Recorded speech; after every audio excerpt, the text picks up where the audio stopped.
Donc, bon après-midi à tous et merci d'être avec nous et nous préférer à la vitamine D. Et on va donc faire cette table ronde sur les vascularites de l'enfant, un grand sujet. Et notre première oratrice est Isabelle Melki, qui est rhumatopédiatre à Robert Debré et qui va vous orienter vers le diagnostic de la vascularite parce qu'évidemment, c'est extrêmement important. Donc, vas-y Isabelle.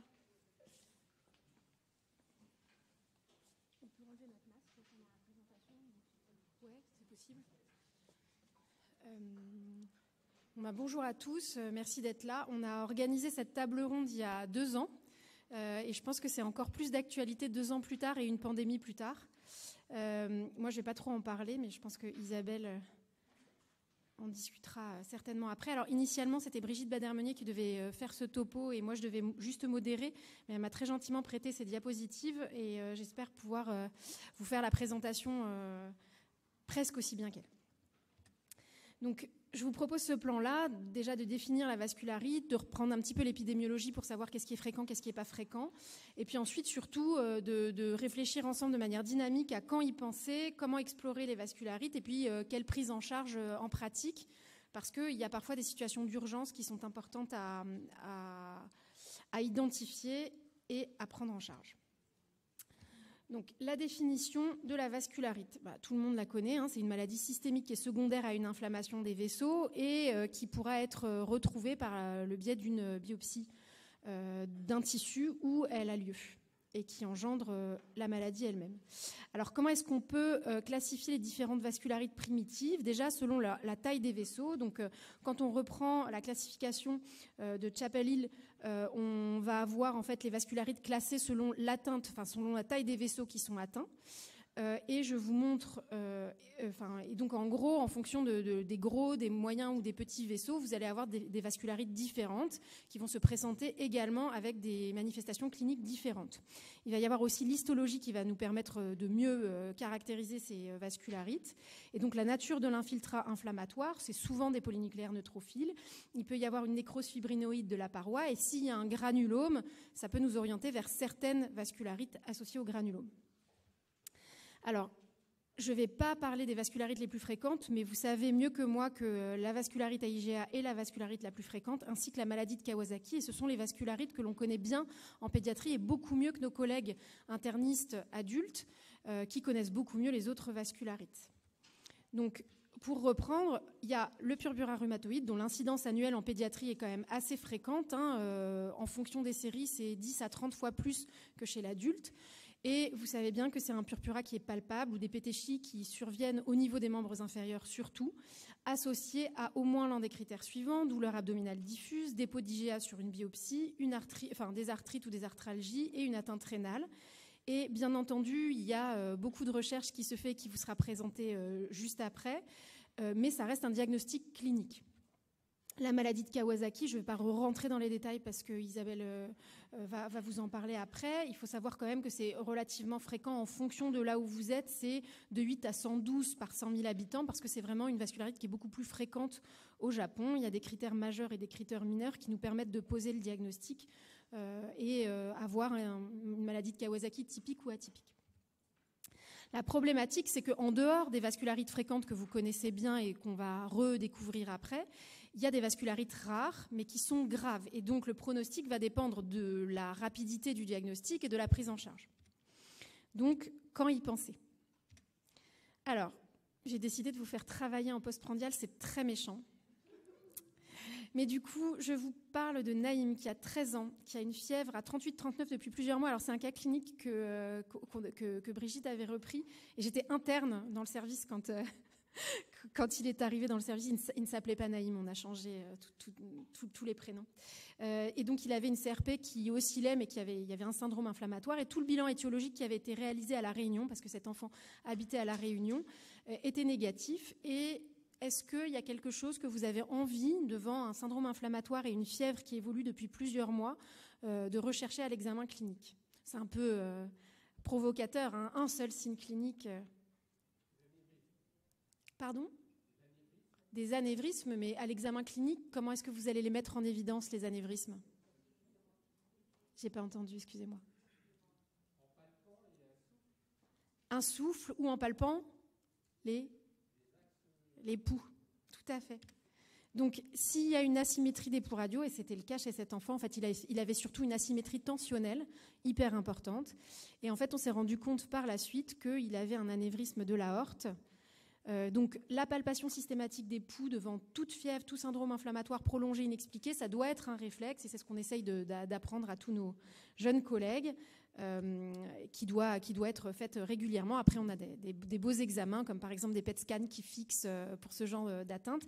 Et donc, on a posé le diagnostic de maladie de Takayasu. Donc, les critères, c'est une anomalie typique sur l'aorte ou ses branches principales qui peut être mise en évidence par l'artériographie, l'angioscanner ou l'angio-IRM, qui est quand même moins irradiante. Et il faut qu'il y ait au moins un des critères mineurs suivants. Donc, il faut qu'il y ait une diminution d'un pouls, une claudication. Donc, récemment, on a posé le diagnostic chez un patient qui claudiquait après en postprandial. Il avait une atteinte de l'artère mésentérique. Hein, Marc, je ne sais pas si tu t'en rappelles. Mais du coup, à chaque fois qu'il mangeait, il avait mal au ventre. Et initialement, on nous l'avait adressé en disant, bon, il exagère un petit peu. Bref, voilà. Donc, il peut y avoir une différentielle de pression artérielle dans l'un des membres, comme pour ce garçon. Un souffle vasculaire, je suis désolée, une hypertension ou un syndrome inflammatoire biologique. Et je vous ai mis sur la classification, en fait, je ne sais pas si vous voyez ma flèche, ouais, que ça touche les gros vaisseaux. Voilà. Alors, un deuxième cas clinique. Julie a 13 ans. Elle a une fièvre élevée permanente et des myalgies intenses depuis 15 jours. Elle a une altération de l'état général, un grand syndrome inflammatoire biologique et des enzymes musculaires qui sont normales. Cet enfant est hospitalisé dans le service. Est-ce qu'il y a quelque chose que vous aimeriez bien rechercher à l'examen clinique? Qu'est-ce que vous allez faire?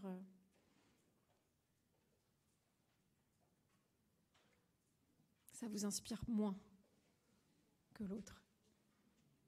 On palpe les pouls. Mais cette fois-ci, c'est pas ça.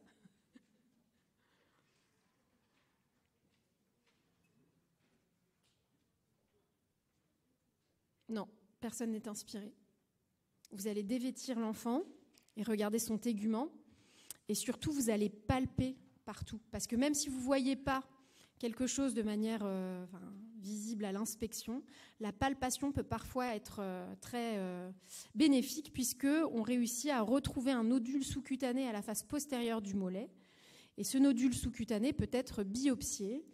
Et donc, devant un syndrome inflammatoire persistant inexpliqué avec des myalgies intenses, et même si les enzymes musculaires sont normales, il faut évoquer une vascularite et essayer de rechercher une éruption cutanée qui sera facile à biopsier, mais également un nodule sous-cutané qui est moins facilement visible. Et il faut bien regarder l'enfant complètement dévêtu et palper partout, parce que parfois les nodules sont bien cachés. Donc la biopsie est faite et on voit qu'il y a un infiltrat inflammatoire au niveau vasculaire qui permet de mettre en évidence le diagnostic de périartérite noueuse. Et si on reprend les critères, donc il faut qu'il y ait une preuve anatomique de vascularite nécrosante ou des anomalies angiographiques. Alors l'angiographie en pédiatrie, c'est quand même très très rare, mais on peut essayer de s'aider avec des examens où on regarde bien les axes vasculaires. Donc il y a des anévrismes, des sténoses ou des occlusions des vaisseaux de moyen calibre. Et il faut qu'il y ait au moins une des atteintes. Je ne suis pas assez grande. Une atteinte cutanée, des myalgies, pas forcément avec une myosite biologique, une hypertension artérielle, une neuropathie périphérique, donc c'est des patients pour lesquels il va falloir bien taper les réflexes, et puis une atteinte rénale. Et là, c'est plutôt les vaisseaux de moyen calibre qui sont atteints, comme vous le voyez ici. Allez, Clémence, elle a 14 ans. Elle a 39 depuis 24 heures et elle est hospitalisée pour hémoptysie ou suspicion d'hémoptysie. Elle a des macules pigmentées des genoux. Bon, probablement que ce n'est pas une suspicion puisqu'elle a une hémoglobine à 4,2 et qu'elle n'est pas très très fraîche et qu'elle a peu de régénération. Ses réticulocytes sont à 20 000. Est-ce qu'il y a un examen paraclinique que vous allez demander en urgence et où vous allez tanner les biologistes pour vous donner le résultat? Parce qu'en général, c'est le genre d'examen qu'on demande et qu'on ne récupère jamais. L'hémosidérine, non. Je n'ai pas entendu. La fonction rénale, oui, entre autres, mais il y a un truc vraiment, hémoptysie, on suspecte une vascularite, pour savoir si c'est ça ou pas. Une hémostase, non. Bon, il faut le faire, hein, bien entendu, hein, c'est pas le truc à demander en urgence qu'on n'a pas facilement en urgence. Allez.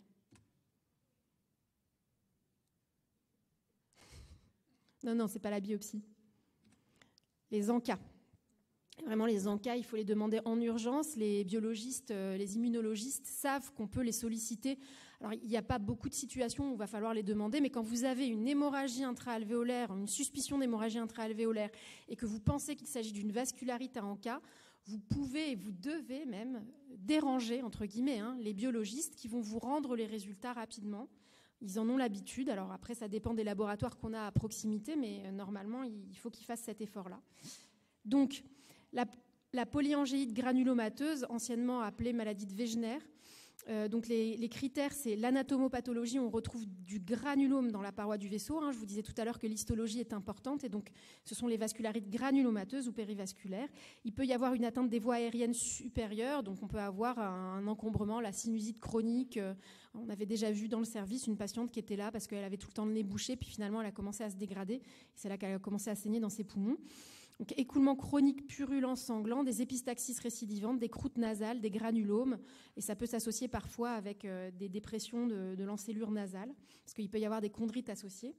On peut avoir une atteinte du larynx, de la trachée et des bronches avec des sténoses sous-glottiques trachéales et ou bronchiques. C'est les laryngites qui ne cèdent pas, qui persistent. Et puis les encas avec spécificité PR3 ou MPO, ainsi qu'une atteinte rénale avec protéinurie, hématurie, glomérulonéphrite nécrosante post-immune. Et donc, oui, bien entendu, demander la fonction rénale, mais surtout une protéinurie, une hématurie, une leucocyturie chez cette patiente, c'est tout aussi important. Donc juste pour vous montrer en fait comment on regarde les encas, c'est une fluorescence qu'on va regarder sur les polynucléaires neutrophiles, et on peut avoir une fluorescence cytoplasmique, ce sont les C-encas avec un marquage protéinase 3, ou alors périnucléolaire avec une spécificité plutôt MPO. Et en fait, en gros, vous allez avoir en fonction des encas, même si c'est pas complètement stringent, les atteintes, les polyangélites microscopiques, le Wegener et le Churg-Strauss. Donc vous allez avoir déjà la clinique qui est différente, et puis les auto-anticorps qui sont différents. Mais ça, c'est vraiment beaucoup plus spécialisé. Mais si vous avez une clinique comme ça et des encas très fortement positifs, il va falloir rapidement traiter ce patient et faire des bolus de corticoïdes. Donc, il y a 2 techniques pour rechercher les encas, l'immunofluorescence et l'ELISA. Et c'est indispensable, si l'immunofluorescence est positive, de faire l'ELISA. Il n'y a pas de signification en l'absence de spécificité. Et puis, si jamais on a des encas positifs sans signe de vascularite, on n'a pas de vascularite. Voilà. Mais il faut savoir le demander en urgence devant 2 situations. C'est l'hémorragie pulmonaire et l'insuffisance rénale aiguë sans cause évidente. Allez, un dernier cas clinique. Claire, elle a 13 ans. Elle a un purpura infiltré des membres inférieurs, des polyarthralgies, des douleurs abdominales, et à la bandelette urinaire, elle a une hématurie et une protéinurie. Qu'est-ce que vous allez rechercher à l'interrogatoire ou à l'examen dans le cadre d'une suspicion de vascularite ?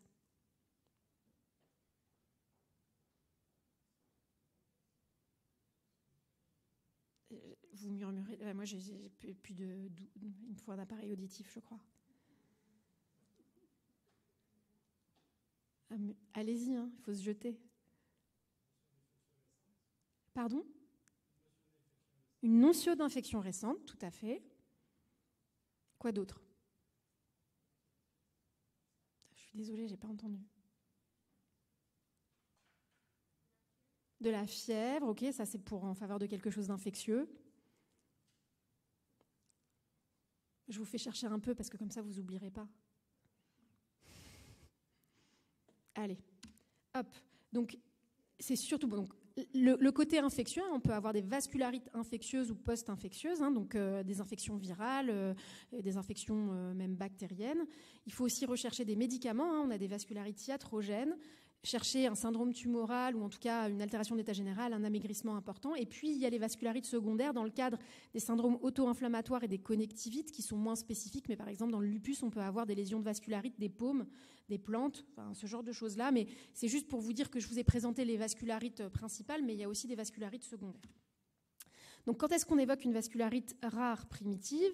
Syndrome inflammatoire persistant inexpliqué, bien entendu, on ne va pas l'évoquer au début, sauf si jamais il y a les signes d'urgence dont je vous ai parlé, mais si jamais on a éliminé tout ce qui est infectieux, tout ce qui est embêtant et tout ce qui est habituel, dans ces cas-là, on va peut-être se poser la question d'une vascularite plus rare. Fièvre persistante inexpliquée, vascularite cutanée, donc il faudra biopsier absolument, arthrite, myalgie, cérite inexpliquée, une atteinte du système nerveux central ou une neuropathie inexpliquée comme dans la périartérite noueuse. Et dans ces cas-là, il faut, si on a le moindre doute sur l'atteinte du système nerveux central, faire une IRM injectée pour bien regarder les axes vasculaires. Une atteinte pulmonaire, rénale, cardiovasculaire, gastro-intestinale inexpliquée, puisqu'on a des vaisseaux partout et que ça peut toucher tous les organes. Okay. Et puis les urgences, c'est celle-ci. L'hémorragie intra-alvéolaire sévère, l'insuffisance rénale aiguë, l'insuffisance cardiaque ou la sténose artérielle. Et dans ces cas-là, il faudra ne pas hésiter à s'aider de nos spécialistes collègues qui pourront nous aider en fonction des différentes atteintes. Juste pour reprendre ce qui doit nous faire penser sur le plan cutané à une vascularite systémique, les vaisseaux de petit calibre, donc quand on a ce genre d'éruption avec en fait une atteinte d'un vaisseau perforant, donc on a vraiment plutôt des pétéchies ou en tout cas des toutes petites lésions, ou des vaisseaux de moyen calibre où on a l'équivalent d'un érythème noueux mais peut-être atypique, ou un livédo qui n'est pas un livédo physiologique, donc à large maille, qui s'efface difficilement à la vitropression, ou ce genre d'atteinte de type engelure. Alors, comment est-ce qu'on les explore ? Il va falloir refaire le point.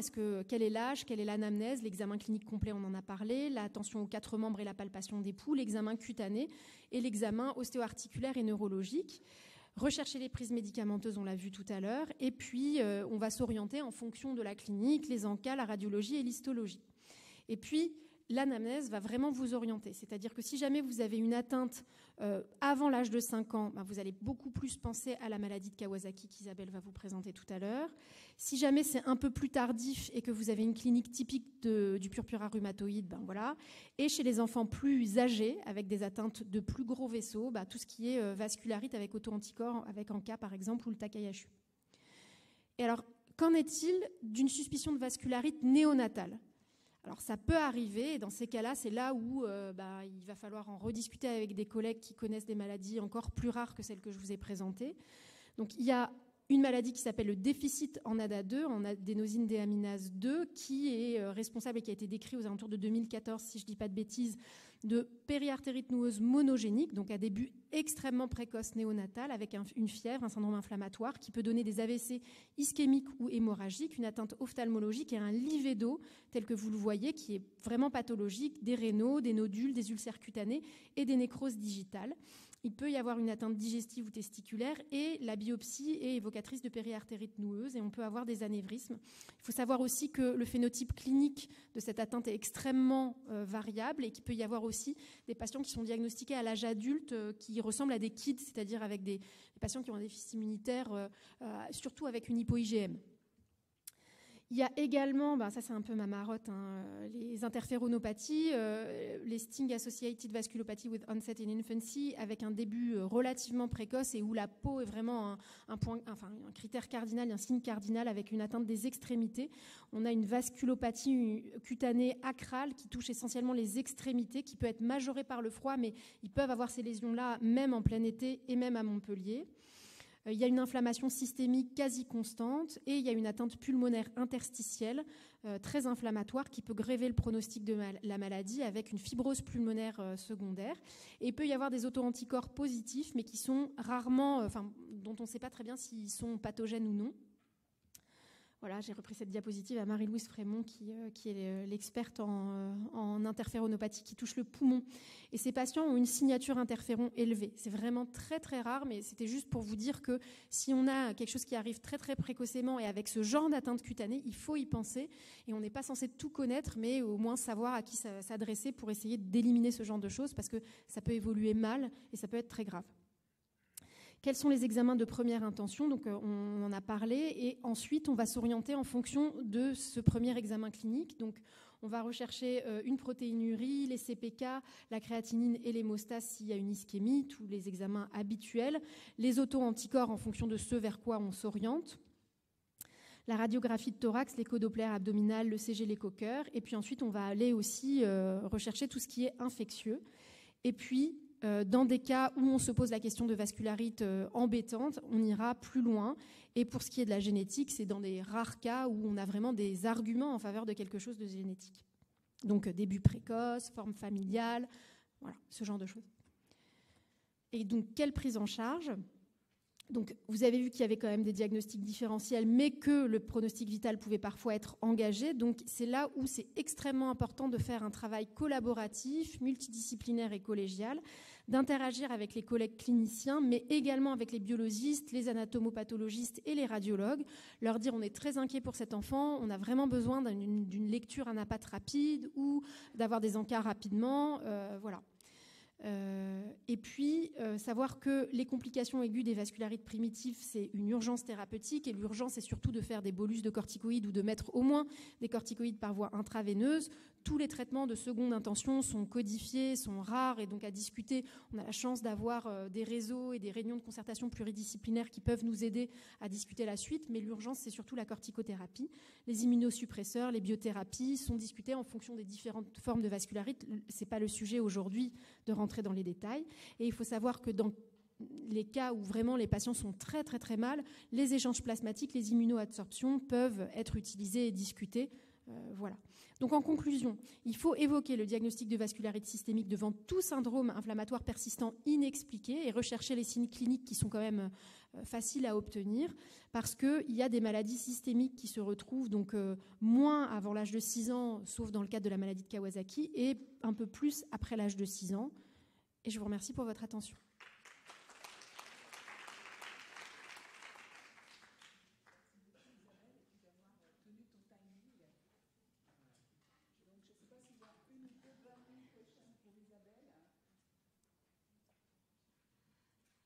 Je les ai assommés.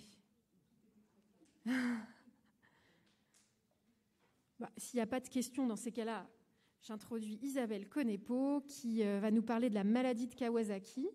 Isabelle Konepo travaille au Kremlin-Bicêtre, au centre de référence du CEREMAIA, des maladies auto-inflammatoires, et une de ses marottes, c'est la maladie de Kawasaki.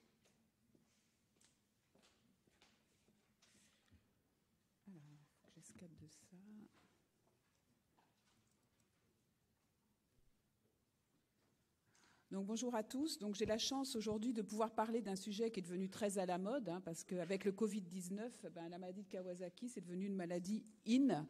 À bon ou à mauvais escient, ça reste une discussion. Donc, juste pour vous rappeler que j'ai quelques liens d'intérêt, et une petite diapo sur l'épidémiologie de la maladie de Kawasaki en Europe, qui a été faite par ma collègue Mariam Piram, qui maintenant est partie au Canada, mais qui vous montre que cette incidence est à peu près stable finalement en Europe. Vous voyez que ce n'est pas une maladie très fréquente. En France, on peut s'attendre environ à 450 cas par an. Et bien sûr, il y a un énorme déséquilibre, puisque vous savez que la maladie est beaucoup plus fréquente en Asie. Et vous voyez aussi qu'il y a des différences de prévalence. La maladie est plus fréquente chez les Asiatiques, un peu plus que chez les Africains. Il y en a un peu plus chez les Africains que chez les Caucasiens. Il y a une prédominance masculine, 1,5 fois, et c'est aussi, ils ont une maladie de Kawasaki plus sévère en général, ils sont plus à risque de développer des complications cardiaques. Et vous savez que c'est une maladie du bébé, donc il faut le rappeler quand même, avec un pic d'incidence entre 6 mois et 2 ans.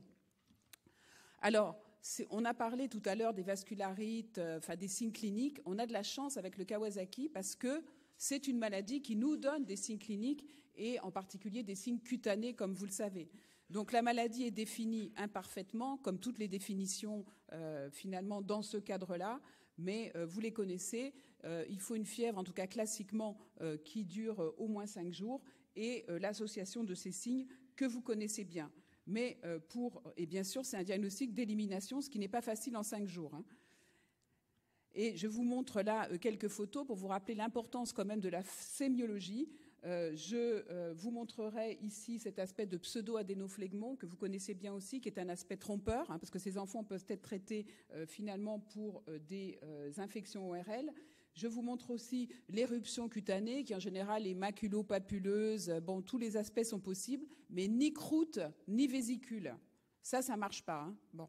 Et puis, je vous montre aussi ici cette fameuse conjonctivite qui n'en est pas une, qui est une rougeur du bulbe. Vous voyez ici qu'il y a essentiellement une rougeur finalement sur la partie externe de l'œil. Et vous voyez qu'il y a ce liseré blanc entre la pupille et le reste. Donc ça, c'est quand même quelque chose d'important. Et bien sûr, ça ne sécrète pas, il n'y a pas de pus là-dedans.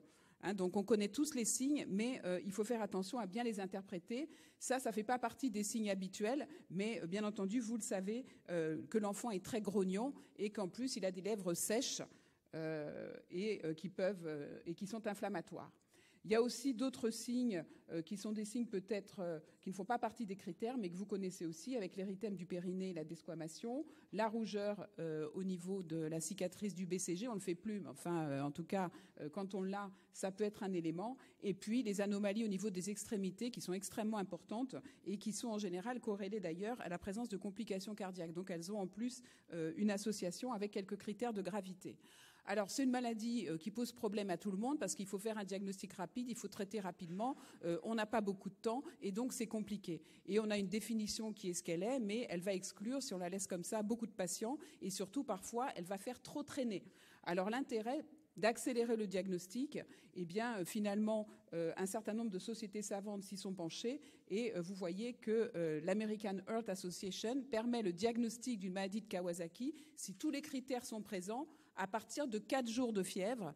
Et même si le médecin est expert, on peut se l'autoriser, si tous les signes sont présents, à partir de 3 jours de fièvre. Et c'est très important parce que plus les signes sont présents, plus l'enfant, en fait, est inflammatoire et plus, en fait, il a des risques d'avoir déjà des complications cardiaques. Donc, ça a vraiment un intérêt sur le plan pratique. S'il y a tous les symptômes, ce n'est pas la peine d'attendre diplôme avant de commencer le traitement par immunoglobuline. Et vous voyez également que finalement les recommandations anglaises disent un petit peu la même chose et prennent en compte bien sûr la présence d'anomalies cardiaques, parce que si on a des anomalies cardiaques à 3 jours ou à 4 jours, avant 5 jours, en tout cas, ce n'est pas non plus la peine d'attendre avant de traiter. Et ça, ce sont des recommandations européennes et qui vous disent qu'il y a également d'autres éléments, et en particulier l'induration, vous voyez, au site du BCG, qui rentre dans finalement des arguments importants, même s'il y a un faible niveau d'évidence, mais en tout cas, il y a un avis d'expert là qui est important. Alors, il y a des pièges, comme vous le savez, et les pièges classiques, c'est surtout les tout petits, parce qu'en général, ils vont avoir une fièvre prolongée, ils vont être très irritables, ils vont avoir une CRP élevée, et vous ne saurez pas ce qu'ils ont. Donc ça, c'est vraiment le gros problème. Et donc, si on n'y pense pas, on ne fera pas le diagnostic. Par ailleurs, les enfants qui ont un tableau un peu de méningite, parce que comme vous le savez, un gosse fébrile et irritable, c'est soit la méningite, soit le Kawasaki. Bon, la méningite, on peut assez facilement l'éliminer, mais le Kawasaki, vraiment, il faut aller pousser pour aller le chercher.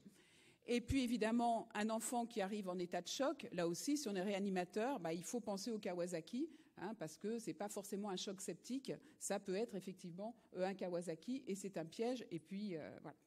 Et puis, effectivement, toute fièvre prolongée, avec quelques signes cliniques, mais pas complètement, qu'on a mis sous antibiotiques, il ne faut pas trop traîner là aussi avant de penser au diagnostic, et ce fameux pseudo-adénoflegmon que je vous ai montré. Et puis, ça, c'est des pièges courants. C'est l'enfant qui va être traité pour une pyélonéphrite, alors qu'en fait, c'est une pyurée aseptique. Donc ça, il faut faire attention. Si ça ne pousse pas, faut arrêter de penser que c'est une pyélonéphrite. Bon, des gamins qui peuvent avoir des modifications cutanées muqueuses, mais en fait, sont des réactions qu'on a pris pour des réactions aux antibiotiques. Ou alors un abdomen aigu. Ça, c'est très fréquent. Sachez que 70% des enfants qui rentrent dans une maladie de Kawasaki, à côté de la fièvre et l'irritabilité, ils vont avoir des signes digestifs. Donc, il faut faire attention à la gastro-entérite avec 250 de CRP. Il faut quand même faire attention, c'est un piège classique. Donc, et puis, également, éventuellement, l'examen cardiaque avec des lésions qui sont sous-estimées parce qu'on n'a pas utilisé les Z-scores.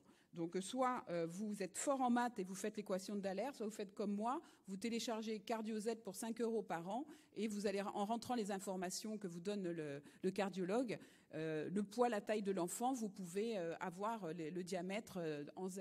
Et donc, vous savez déjà si vous avez des anévrismes ou pas. Vous savez que si le Z-score est inférieur à 2, il n'y a pas de lésion. S'il est entre 2 et 2,5, on commence à parler de dilatation, ce n'est pas dramatique.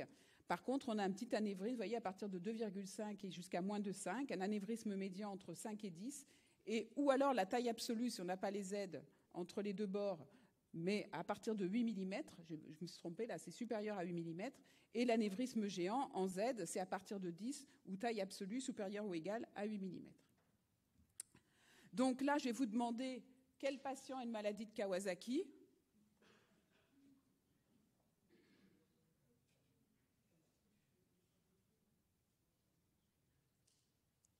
Bon, alors, je vais vous dire, ne cherchez pas trop, il n'y en a aucun. Donc, vous voyez le problème. Donc, je ne vais pas vous donner tous les diagnostics parce qu'on n'a pas le temps, mais c'est pour vous dire que le diagnostic différentiel est extrêmement large. Et je vous en mets là un petit résumé. Les infections virales, comme vous le savez, la rougeole, l'adénovirus, l'entérovirus, l'Epstein-Barr, et puis le fameux syndrome de choc toxique staphylococcique, et puis tout un autre cadre de diagnostic. La forme systémique de l'arthrite juvénile, donc la maladie de Still, dont le lien avec le Kawasaki est probablement beaucoup plus étroit que ce qu'on ne pense. Et puis, vous voyez ici d'autres diagnostics, dont éventuellement des maladies malignes ou des maladies auto-inflammatoires rarissimes. Donc, il y a beaucoup de choses. Alors, un mot sur le choc, donc, qui est un piège, quelque part, parce que des enfants qui arrivent en réanimation avec un choc, c'est ce qui est produit avec les PIMS. Et donc, c'est défini par une maladie de Kawasaki avec une instabilité hémodynamique.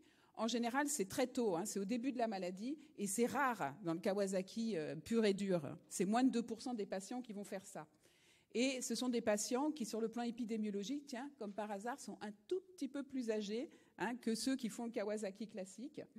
Et ces enfants-là, en général, ont une maladie de Kawasaki incomplète ou atypique. Ça nous rappelle un peu quelque chose. Et vous voyez qu'il y a un orage cytokinique, on ne va pas rentrer dans le détail, mais il y a vraiment beaucoup d'inflammation chez ces patients.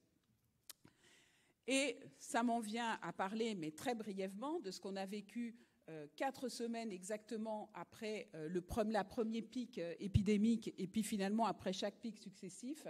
Eh bien, c'est ce fameux syndrome Kawasaki-like, associé à l'infection par le Covid-19. Donc un tableau essentiellement, en tout cas les premiers patients, essentiellement réanimatoire, dans un tableau de myocardite, comme vous le savez, avec un tableau d'insuffisance circulatoire pouvant aller jusqu'à la systolie dans un contexte inflammatoire, avec bien entendu des signes de souffrance myocardique. Donc vous voyez les manifestations cliniques de ces patients qui ressemblent énormément quand même à celles de la maladie de Kawasaki, mais rarement complets quand même. Et vous avez ici des atteintes pulmonaires qui ont été retrouvées relativement peu fréquemment. On est quand même allé les chercher en général, si les enfants n'étaient pas forcément tous symptomatiques. Donc le traitement de référence, comme vous le savez, c'est les IGIV, avec une efficacité pour réduire la fréquence de survenue des dilatations coronaires. Donc, c'est vraiment le traitement, ça reste un traitement efficace, mais il y a 20% des enfants qui ne répondent pas à ce traitement. Donc ça, c'est déjà un premier problème.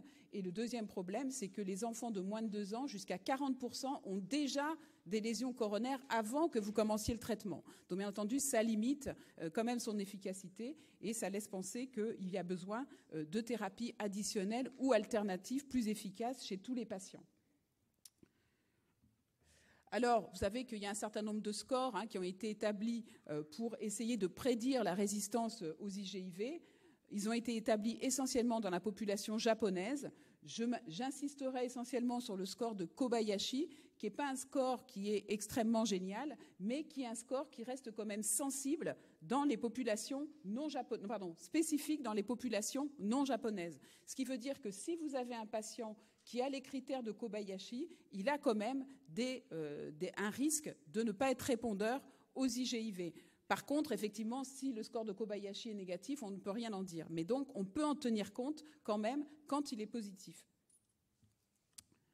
Alors ça, c'est un score qui a été établi par ma collègue Mariam et qui a été établi dans la cohorte française Kawanet et qui est une cohorte en fait qui est multiethnique et elle a essayé de retrouver des signes qui sont associés à une non-réponse aux IGIV et vous voyez que dans cette cohorte, il y avait l'ALAT, l'hépatomégalie, la lymphopénie à moins de 2400 et finalement, vous voyez un enfant qui avait été traité avant 5 jours. Donc pour dire que ceux qui sont vraiment complets, ils sont très inflammatoires et ont plus de risques effectivement d'être résistants aux IGIV. Donc c'est un score qui n'est pas encore un score parfait, parce que vous voyez qu'il a une sensibilité de 77% et une spécificité de 60%, mais c'est un score qui est en cours de validation dans une cohorte internationale. Donc il y a actuellement un projet sur le Printo pour pouvoir le valider, mieux l'utiliser, peut-être l'améliorer. Voilà. Et vous voyez que les recommandations anglaises disent d'autres choses, mais qui ne sont pas loin non plus, parce que c'est très lié à l'inflammation, l'hyponatrémie, l'augmentation de la bilirubine, l'augmentation de la LAT, la thrombopénie, la CRP très élevée et l'hypoalbuminémie. Alors finalement, c'est assez compliqué et donc on doit quand même essayer d'avoir une approche assez pragmatique en clinique. Et finalement, si vous avez des patients qui ont toujours la fièvre ou qui ont une réascension thermique ou une inflammation qui est persistante à partir de 48 heures après avoir reçu la dose d'IGIV, il faut quand même se poser des questions. Ils sont quand même probablement résistants ou peu répondeurs à ce traitement. Ou les enfants qui, effectivement, ont des caractéristiques de maladies plus graves, donc les enfants très jeunes, les moins d'1 an, ceux qui ont des CRP qui restent élevés après les IGIV, ceux qui ont une dysfonction hépatique, une hypoalbuminémie, une anémie. Quand il y a des complications, en particulier le choc ou le syndrome d'activation macrophagique, qui de toute façon est lié à l'intensité de l'inflammation, et ceux qui ont déjà des anomalies coronaires, mais pas seulement, parce que d'autres manifestations cardiaques sont aussi associées à la résistance, en particulier la régurgitation mitrale et les épanchements péricardiques. Alors, je ne vais pas rentrer non plus trop dans le détail là-dedans, mais c'est simplement pour vous dire que les recommandations internationales maintenant sont toujours les mêmes. On reste aux IGIV comme traitement de première intention à 2 grammes par kilo. Les critères de Kobayashi, comme je vous le dis, peuvent être utiles parce qu'ils ont quand même une certaine spécificité. L'aspirine reste encore recommandée, mais à dose beaucoup moins importante pour les plus anciens d'entre nous. On est autour de 40 mg par kilo et on doit passer à une dose antiagrégante dès que la fièvre et l'inflammation ont disparu. Alors ça, c'est un algorithme qui est servi par les recommandations internationales et qui nous aide à décider de ce qu'il faut faire si un patient a un Kawasaki incomplet. Ça reste pour moi relativement arbitraire. Et donc, vous voyez qu'il y a un degré, un cut-off d'inflammation qui est défini. Moi, je dirais franchement, si vous avez des doutes, il vaut mieux traiter que de ne pas traiter. Il faut faire quand même attention à ce genre d'algorithme. Je vous le sers parce que dans les recommandations, mais en pratique, je pense qu'il faut être beaucoup plus pragmatique que ça. Et puis finalement, à quelle fréquence il faut faire une échographie cardiaque? Pour vous le faire court, il faut que le patient ait une échographie au moment du diagnostic et après, s'il n'y a pas de complications cardiaques, il faut qu'il ait 3 échographies finalement jusqu'à J45. Donc il en aura 2 autres dans l'évolution. En gros, une tous les 15 jours à peu près, une à J30, J45. Après, s'il y a des complications cardiaques, eh bien effectivement, il peut avoir un rythme plus important. Alors pourquoi en faire plus tardivement? Parce que effectivement, les anomalies cardiaques, en particulier les anévrismes coronaires, peuvent survenir jusqu'à J45 de fièvre. Alors, est-ce qu'il y a des alternatives quand il y a une résistance aux IGIV? Ça reste une question absolument problématique en pratique parce que c'est de toute façon des enfants qui vont nous poser des soucis. Donc finalement, les recommandations nous disent toujours de faire une 2e IGIV. Donc c'est ce qui est fait en général. La question, c'est de faire IGIV plus corticoïdes ou pas. Il y a eu beaucoup d'études qui ont été faites qui sont peu comparables, donc c'est assez difficile. Il n'y a qu'une seule étude finalement qui nous montre vraiment un avantage chez les patients sélectionnés comme à risque de associer les corticoïdes aux IGIV d'emblée pour avoir une meilleure réponse et finalement obtenir un abattement de l'inflammation plus rapide. Vous voyez après qu'il y a beaucoup d'autres options thérapeutiques. Pour l'instant, aucune autre n'est validée. Je vais y revenir un petit peu rapidement. Alors, est-ce qu'il faut utiliser les corticoïdes? Ça, c'est une vraie question au cours de la maladie de Kawasaki. Vous savez que les corticoïdes avaient eu très mauvaise presse. Les gens ont dit que ça donne des anévrismes. Enfin, ce qui est un peu étonnant quand même dans le traitement d'une vascularite systémique. Mais enfin bon, en tout cas, les Anglais, eux, donnent des consignes pour l'utilisation des corticoïdes. Vous voyez, si les patients sont résistants aux IGIV, bien sûr, les patients identifiés comme sévères, comme définis tout à l'heure, et les patients qui ont déjà des anomalies coronaires, de faire déjà plus que les IGIV. Les recommandations américaines ne donnent pas de guide quant à l'utilisation des corticoïdes. Alors, il y a une grande étude qui va commencer, et certains centres français sont associés. C'est une étude internationale qui est finalement initiée par l'University College of London et qui va essayer de répondre à la question, justement, est-ce que c'est utile ou pas? Est-ce qu'on va soigner plus de patients efficacement en rajoutant des corticoïdes aux IGIV dès le premier traitement? Donc, dans cette étude, tous les patients seront randomisés, finalement, dès que le diagnostic de maladie de Kawasaki est fait, pour soit recevoir IGIV seul, soit recevoir IGIV plus corticoïdes, qui sont des corticoïdes comme on veut, par voie intraveineuse ou par voie orale, à 2 mg par kilo. Et le but, c'est de montrer une supériorité, finalement, de l'association IGIV plus corticoïdes par rapport aux IGIV seuls. Donc, je ne vais pas rentrer dans le détail du protocole. Si vous êtes intéressé, vous allez regarder sur Clinical Trials.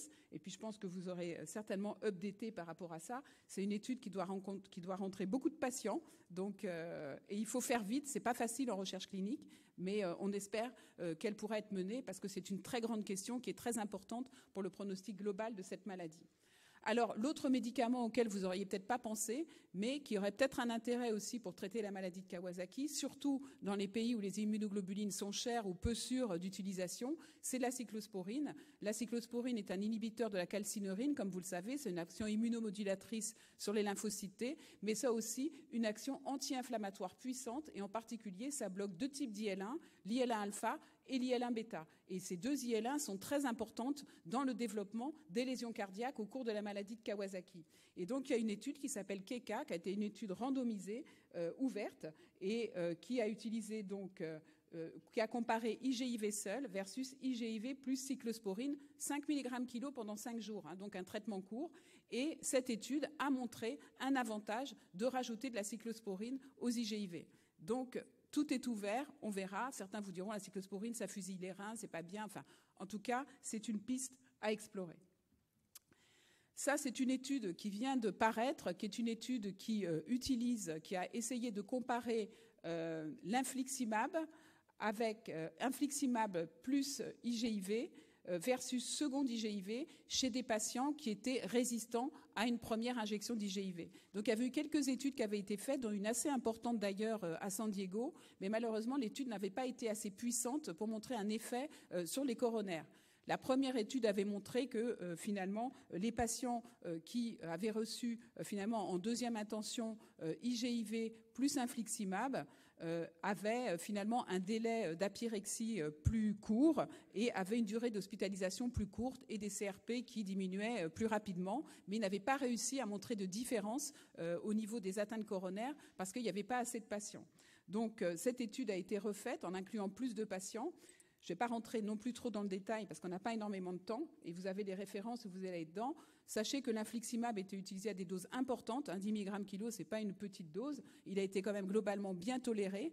Et cette étude a montré un peu les mêmes résultats finalement que la précédente. Quelque part, elle est un peu décevante parce que malheureusement, on n'a pas eu un plus sur les coronaires. On a eu un plus sur la rapidité d'abattement de la fièvre et la rapidité d'abattement de l'inflammation, ce qui est quand même intéressant par rapport aux patients qui n'ont pas encore développé d'anévrisme coronaire. On peut se dire que si on abat l'inflammation rapidement, ils ont moins de chances de le développer. Mais par contre, chez ceux qui en avaient déjà développé, malheureusement, ils n'ont pas pu montrer vraiment d'effet.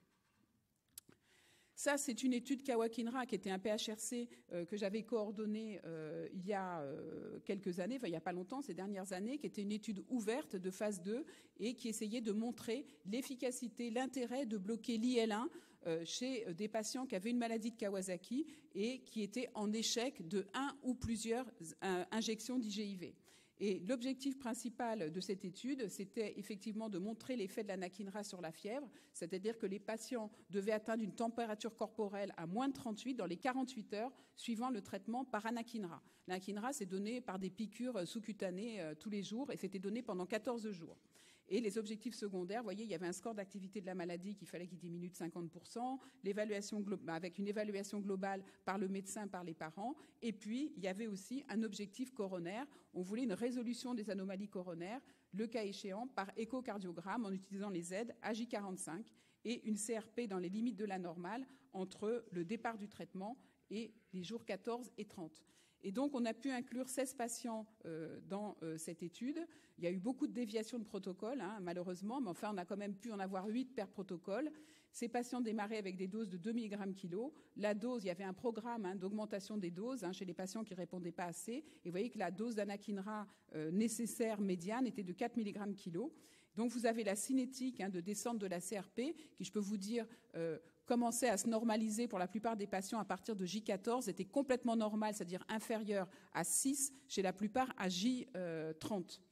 Et puis, vous avez ici, bien sûr, l'effet sur la température, mais peut-être le plus intéressant, vous voyez, vous avez là le nombre, beaucoup de patients qui sont rentrés dans cette étude avaient des anomalies coronaires, vous voyez, des Z-scores supérieurs à 2, c'était pratiquement tous les patients, et vous voyez qu'à J14 déjà, pas mal avaient normalisé avec une stabilité à J45. Donc cette étude, ce n'est pas une étude comparative, donc on ne peut pas tiré énormément de conclusions, mais on a vu quand même un effet sur les coronaires.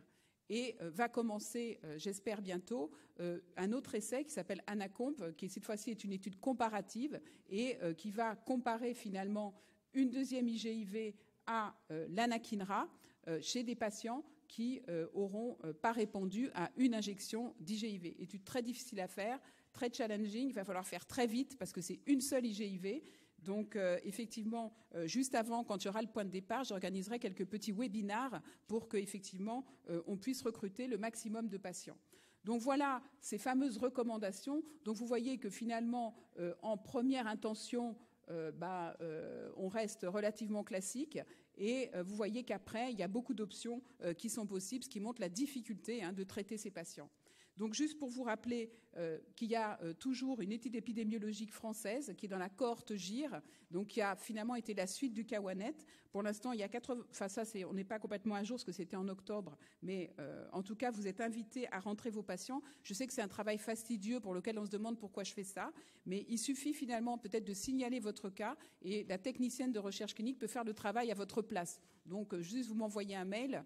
J'ai un CAWA, et puis on fait le travail pour vous, mais c'est important de continuer à avoir des études épidémiologiques. Cette cohorte inclut également les PIMS, qui sont des patients qui font en fait extrait de l'étude Pandore, dont vous avez entendu parler, peut-être vous participez beaucoup, qui sont ces patients qui ont des PIMS. Et finalement, la cohorte GIR va permettre plus la comparaison de ces patients avec d'autres maladies inflammatoires systémiques, donc le Kawasaki, le Still, parce que dans la GIR, il y a beaucoup d'autres cohortes de patients avec des maladies systémiques. Et donc de mieux apprendre finalement et mieux distinguer ces entités. Voilà, donc j'en profite pour vous présenter Tomizaku Kawasaki, qui est décédé au moment où sa maladie a été remise en question, ironie du sort. À partir du moment où on a commencé à parler du PIMS, eh bien, il a tiré sa révérence. Et ma collègue Mariam Piram, qui est au Canada. Et puis ce congrès Eurokis qui s'est passé en ligne, mais qui s'est très bien passé. On espère réitérer un jour ce type d'événement. Voilà, je vous remercie pour votre attention.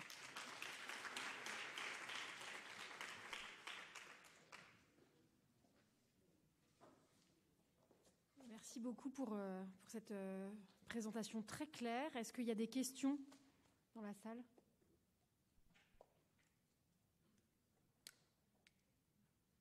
C'était très clair, donc il n'y a pas de questions.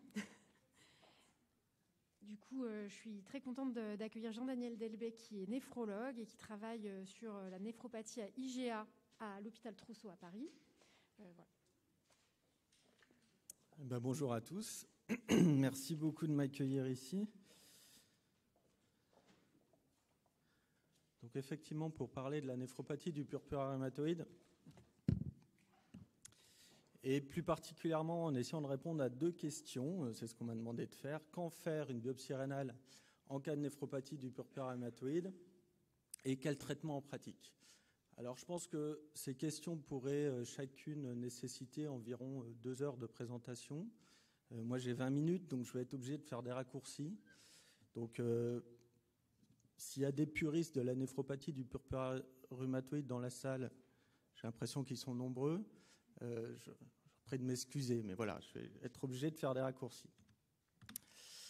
J'ai l'impression qu'on va tous commencer par une diapo de Mariam Piram. Alors effectivement, elle a fait un travail très intéressant sur l'épidémiologie des vascularites. Elle l'a fait aussi sur le purpura rhumatoïde, donc je ne vais pas y revenir. C'est une maladie de la petite enfance avec une évolution saisonnière. Et c'est la première cause de vascularite chez l'enfant. Je pense qu'environ 100% des articles qui traitent du purpura rhumatoïde commencent par cette phrase, pour dire que c'est vraiment très très important. Et du coup, Marianne Piram, elle a fait plus particulièrement l'épidémio dans le Val-de-Marne. Donc j'ai fait mon petit calcul avec ces données. Il y a environ, dans le Val-de-Marne, 50 enfants par an qui ont un purpura rhumatoïde. Donc je vous laisse extrapoler à votre département, à votre région, si vous voulez avoir des données précises. Je vais être obligé de vous embêter un petit peu avec de la physiopathe. Si on veut bien appréhender la question du traitement et la question de quand faire une biopsie dans la néphropathie du purpura rhumatoïde, on va être obligé de repartir sur la physiopathe. On dit que le purpura rhumatoïde, c'est une vascularite, mais en fait, son atteinte rénale, c'est pas vraiment la vascularite qui est au premier plan, ce sont plutôt les anticorps, et plus précisément les IgA. La particularité des IgA, c'est qu'ils ont une région charnière entre le bras court et le bras long de l'anticorps qui est particulièrement longue. Et l'autre particularité de cette région charnière, c'est qu'elle est fortement glycosylée. Il y a plein de sucres qui viennent se fixer sur les acides amidés de cette région charnière. Et en fait, chez les patients qui ont un purpura rhumatoïde, chez les patients qui ont une maladie de Berger aussi, on va discuter très rapidement, il y a une hypoglycosylation de cette région charnière. Il y a moins de sucres qui viennent se mettre à ce niveau-là, et ça découvre des nouveaux sucres qui sont normalement recouverts par des sucres au système immunitaire. Et le système immunitaire, quand il voit quelque chose de nouveau, il a tendance à le reconnaître comme un nouvel antigène. Et qu'est-ce qu'il fait quand il reconnaît un nouvel antigène? Il va sécréter des anticorps, des IgG, anti-IgA hypoglycosylés, formant donc des complexes immuns. Et ce sont ces complexes immuns qui vont être le point de départ de la physiopathologie de la néphropathie du purpura rhumatoïde. Et alors, ce que je vous disais, c'est que ce qui est très intéressant, c'est qu'avec une même physiopathologie, on peut avoir différentes atteintes.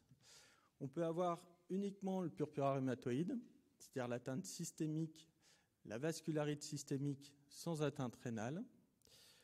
On peut avoir uniquement l'atteinte rénale, et on parle de néphropathie à IgA ou de maladie de Berger, sans atteinte systémique, c'est la même physiopathologie. Ou alors on peut avoir ce qui va nous intéresser aujourd'hui, c'est-à-dire l'atteinte systémique avec l'atteinte rénale, donc la néphropathie du purpura rhumatoïde. Donc je ne vais pas revenir sur les critères diagnostiques, on en a parlé, on va en reparler. Il faut l'atteinte cutanée, elle est obligatoire pour parler de néphropathie du purpura rhumatoïde, et donc une atteinte rénale. Alors, bon, je vous ai dit que je vais vous embêter un peu avec la physiopathe, et là je vais vous réembêter avec le glomérule. Donc, la néphropathie du purpura rhumatoïde, c'est une néphropathie glomérulaire, donc avec une atteinte du glomérule. Et pour bien comprendre pourquoi on fait une biopsie, comment on traite, il faut repartir un petit peu de là, il faut repartir du glomérule. Donc, vous vous souvenez sûrement de ce que c'est que le glomérule. Donc, c'est ces petites sphères, hein, c'est voilà, un joli schéma avec une artériole afférente qui est là, une artériole efférente, c'est assez simple. Entre les deux, un réseau de capillaires glomérulaires. L'objectif du glomérule, c'est de filtrer le sang pour produire l'urine qui va se retrouver dans la chambre urinaire. Qui dit filtration, dit barrière de filtration glomérulaire, enfin dit barrière, et donc là on a une barrière de filtration glomérulaire. Donc finalement c'est assez simple un glomérule, hein. Un paquet de capillaires, une chambre urinaire, une barrière entre les deux. La barrière, rapidement, elle a 3 couches. La première c'est l'endothélium, les cellules endothéliales qui sont fenestrées, c'est la particularité des cellules endothéliales glomérulaires. La deuxième, c'est la membrane basale glomérulaire. Et la troisième, qui est, quand on s'intéresse aux néphropathies glomérulaires, c'est vraiment la plus intéressante. Mais je ne vais pas m'attarder là-dessus parce que ce n'est pas le sujet. Ce sont ces magnifiques podocytes, là, ces magnifiques cellules avec ces petits pieds. Mais bon, ce n'est pas le sujet. Et alors, pour finir, on a souvent des tissus de soutien dans beaucoup de tissus. Et là, en l'occurrence, dans le glomérule, ce sont notre mésangium et donc nos cellules mésangiales qui vont soutenir ces capillaires. Voilà, c'est tout, c'est fini. Et dans la néphropathie du purpura rhumatoïde, les complexes immuns dont on a parlé juste avant ont une affinité particulière pour des récepteurs des cellules mésangiales. Donc c'est le point de départ de l'atteinte rénale. On a une fixation de ces complexes immuns au niveau du mésangium. Cette fixation va déclencher l'activation, la prolifération des cellules mésangiales, le recrutement des cellules inflammatoires, des systèmes du complément. Et si elle se perdure, ce processus physiopathologique, s'il persiste, on va avoir une prolifération qu'on appelle endocapillaire, donc une prolifération dans les capillaires glomérulaires. Et la troisième étape, si l'atteinte est très sévère, si le processus physiopathologique se poursuit, on a ce qu'on appelle une prolifération extracapillaire. Donc là, ça veut dire qu'on a un franchissement de la barrière de filtration glomérulaire, on a un afflux de cellules immunitaires dans notre chambre urinaire et on a potentiellement un comblement de cette chambre urinaire parce qu'on appelle des croissants. Donc là, on le voit par exemple dans la coupe histologique. Là, on a notre magnifique chambre urinaire là, qui est bien propice à recueillir l'urine. Et là, on a un comblement de cette chambre urinaire par des croissants. J'ai bientôt fini avec tout ça. Initialement, le croissant, on dit qu'il est cellulaire, donc il est composé de cellules inflammatoires. Petit à petit, ces cellules vont se transformer en fibroblastes, sécréter de la matrice extracellulaire. Ça va donner de la fibrose, donc on a des croissants fibreux.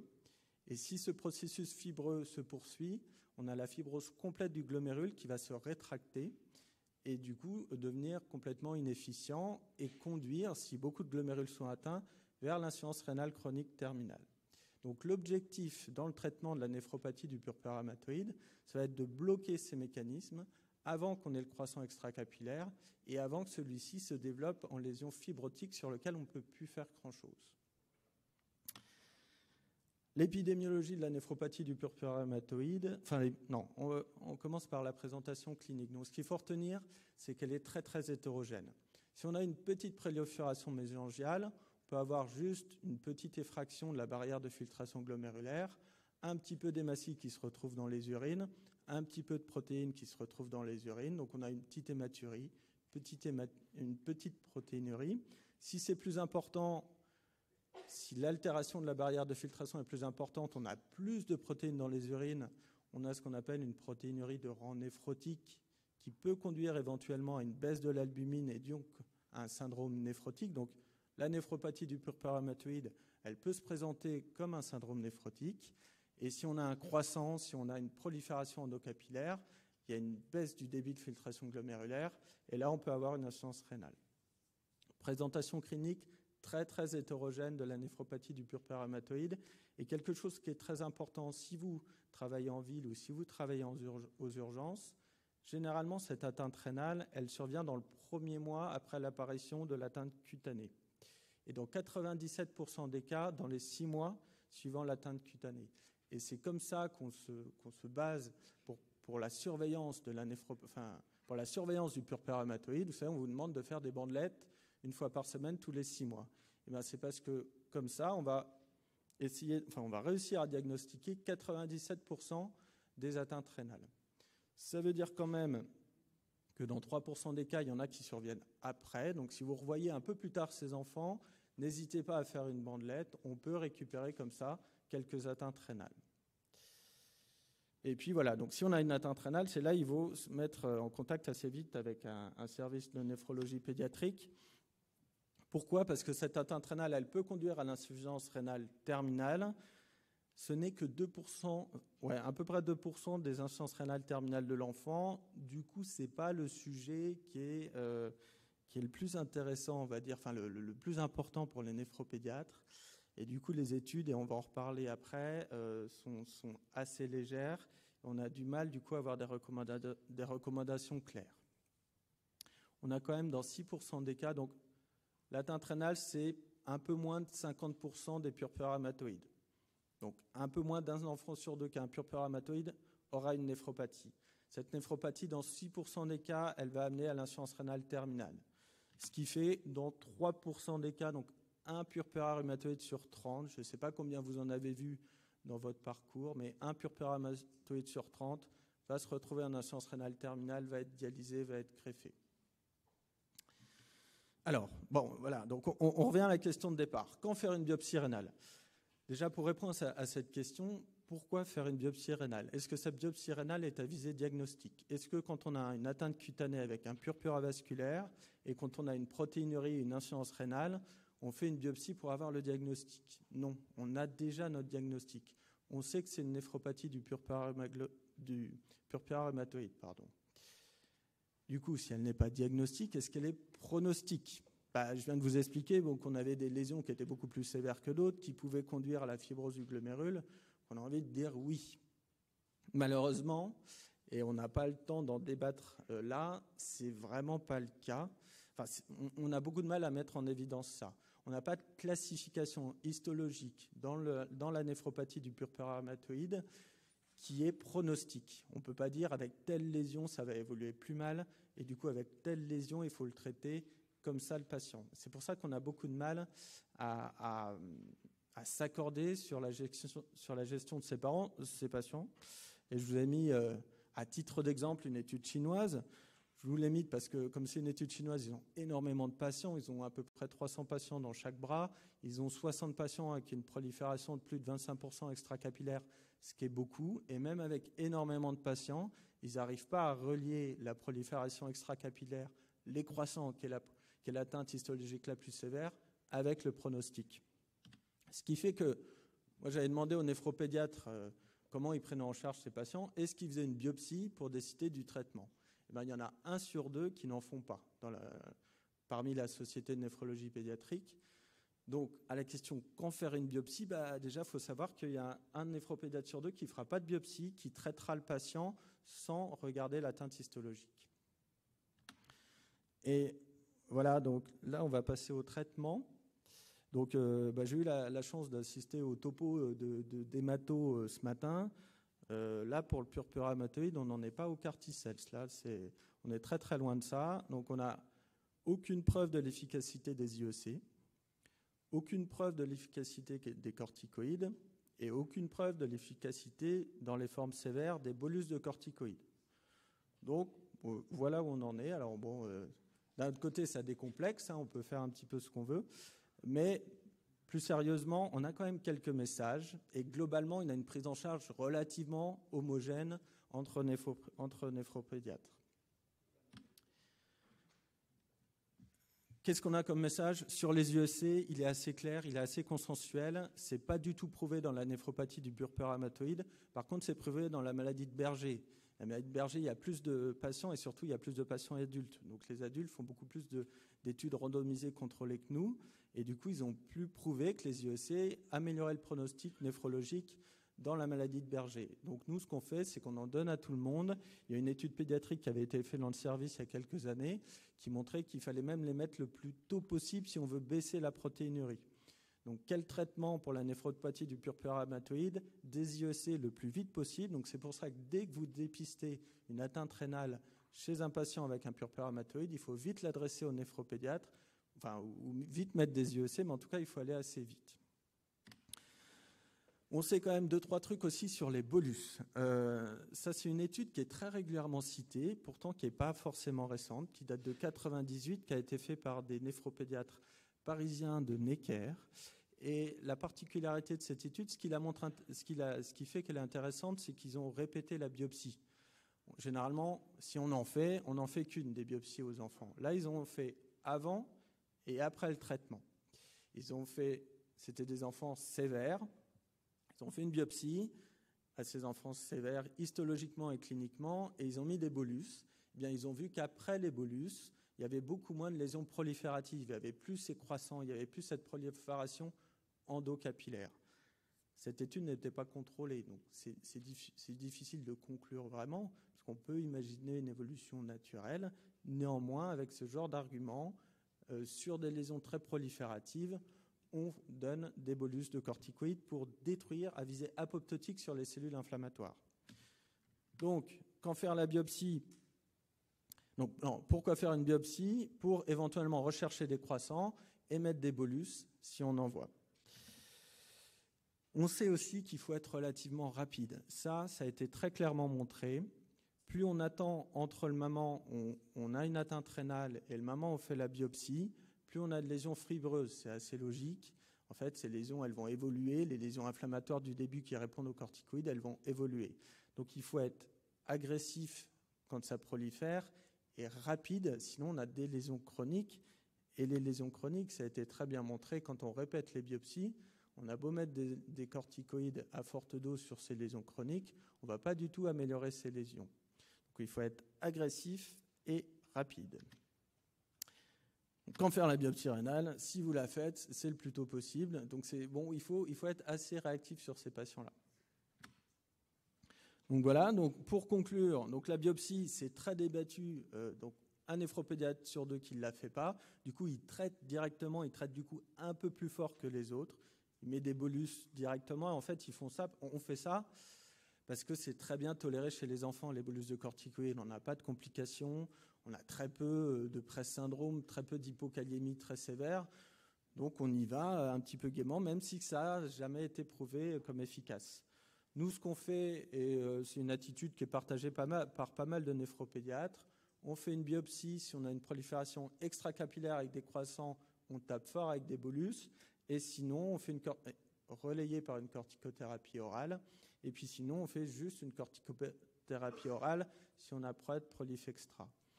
Là, pour finir, on a essayé, on a essayé de retrouver des patients qui étaient biopsiés et qui étaient non traités, pour essayer de contrôler nos études un petit peu. Sur une étude nationale, on a retrouvé 30. On les a appareillés sur la clinique et sur l'histologie. À 1 an, ils évoluent pareil que ceux qui ont été traités avec des corticoïdes. Donc le débat reste entier, mais grosso modo, 90 à 95% des néphropédiatres vont utiliser de la corticothérapie. Pareil pour les bolus, on les a contrôlés. Quand on rajoute des bolus, a priori, on n'améliore pas le pronostic. Donc c'est un peu à l'inverse de ce que je viens de vous dire. On n'arrive pas à prouver les choses parce qu'on ne fait pas d'études prospectives, je pense. Et bon, pour plein d'autres sujets qu'on ne va pas détailler ici. Donc le débat reste entier pour la néphrologie, pour la néphropathie du purpura rhumatoïde. Et je vous remercie de votre attention.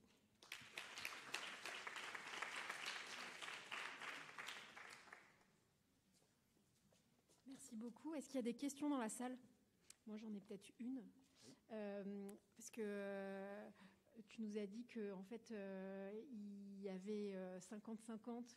Et toi, tu biopsies ou tu biopsies pas?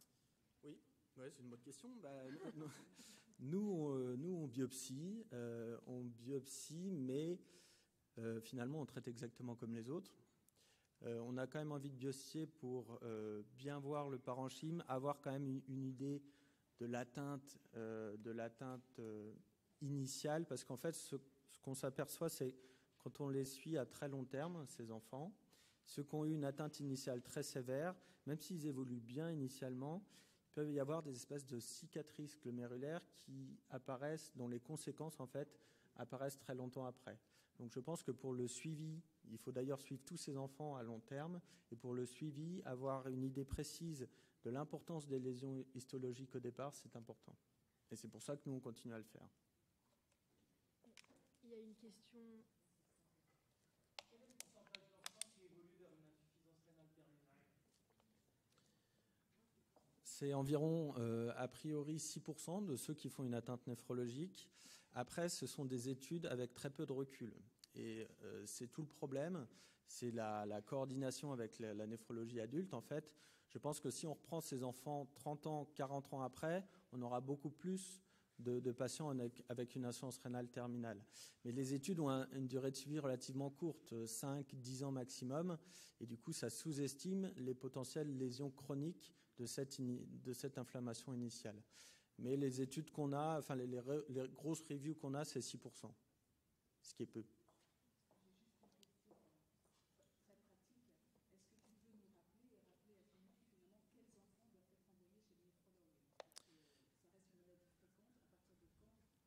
À partir du moment où on a une bandelette positive, je pense qu'on doit faire un bilan avec un iono et une protéinurie. Si cette protéinurie est significative, c'est-à-dire au-dessus de 20 mg par millimole, il doit être envoyé au néphrologue, au moins mettre des IEC, au moins voir comment ça évolue et adapter éventuellement le traitement et surtout le suivi à long terme.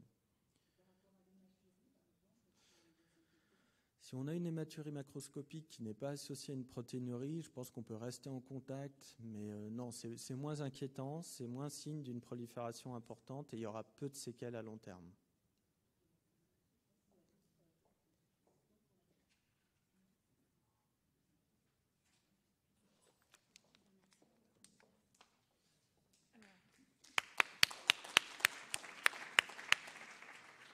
Du coup, j'ai le plaisir d'accueillir Marc Belaïch, qu'il ne faut plus présenter, mais qui est quand même, je présente, qui est gastropédiatre à l'hôpital Robert Debré et qui va nous parler du purpura rhumatoïde et des autres vascularites digestives qui nous posent parfois beaucoup de soucis.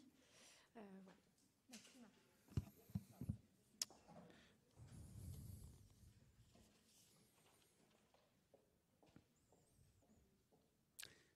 Bonjour à toutes et tous, je suis extrêmement ravi d'être parmi vous.